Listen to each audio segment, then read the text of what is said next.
Bienvenue à Senlis. Je m'appelle Anna Kanter. Je suis une des cofondatrices du Centre culturel Anne de Kiev.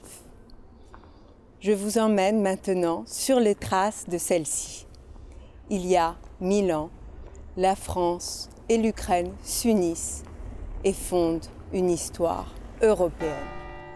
Anne de Kiev a passé la plus grande partie de sa vie dans ce château. Ici, elle a servi la France. Elle a mené ses œuvres de charité et a élevé ses 4 enfants, en particulier Philippe Ier, le roi de France, entre 1059 et 1108. En 1051, Anne a épousé le roi Henri Ier, petit-fils du Capet, en la cathédrale de Reims. Elle a été couronnée reine le même jour. Elle régnait au même titre que son mari. Son nom apparaît dans 26 documents officiels de l'époque. La signature d'Anne en lettres cyrilliques a été découverte sur un document original de 1063. Ce document est toujours conservé aux Archives nationales en France. Selon certaines sources, elle a laissé sa signature dans un autre lieu, également cher à son cœur, ici, dans la cathédrale Sainte-Sophie à Kiev. La cathédrale Sainte-Sophie à Kiev a été construite par le père et le grand-père d'Anne, les rois Volodymyr le Grand et Yaroslav le Sage au XIe siècle. C'est l'un des plus anciens monuments sacrés de la chrétienté.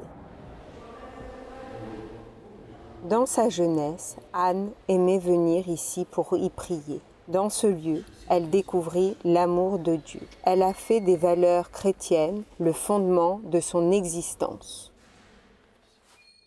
Les habitants de Kiev et les visiteurs de cette ville ont gravé leur message pour Dieu sur les murs de la cathédrale Sainte-Sophie. Les historiens pensent que les femmes, tout autant que les hommes, sont les auteurs de ces inscriptions. Sur la fresque de Saint-Pantélémon, les chercheurs ont découvert une inscription, Anna.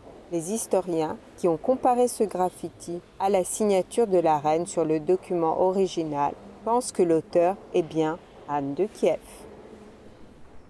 C'est pourquoi moi, Henri, roi, et la reine mon égale, et Philippe mon fils et ses frères, confirmons sa force par nos mains. Le nom d'Anne, figurant comme témoin sur les documents officiels, démontre qu'elle était l'égale du roi de France. Elle a fondé de nombreuses abbayes, soutenu l'Église et par ailleurs, elle a aidé les plus démunis. Toutes ces actions attestent qu'elle était une chrétienne sincère. En tant que reine, elle avait les privilèges, mais était guidée par ses obligations. Dans ses lettres à Anne, le pape Nicolas II fait référence à ses bonnes œuvres, l'accomplissement de ses devoirs de chrétienne et de ses vœux royaux. La sagesse d'Anne a aidé à résoudre un certain nombre de conflits entre les nobles et l'Église en rétablissant le dialogue entre eux. Après la mort de son mari, Henri Ier, Anne fonde le monastère de Saint-Vincent à Senlis. Aujourd'hui, il abrite un lycée qui cultive la mémoire de la reine de France, Anne de Kiev.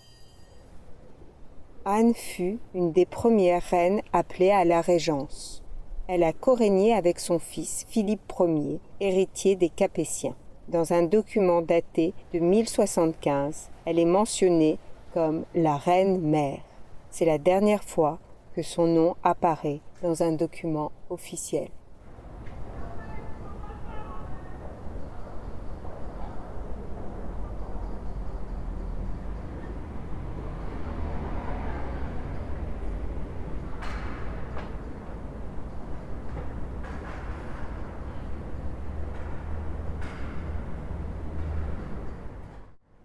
Nous sommes ici dans le centre culturel Anne de Kiev, mais aussi dans l'église Saint-Boris et Libre.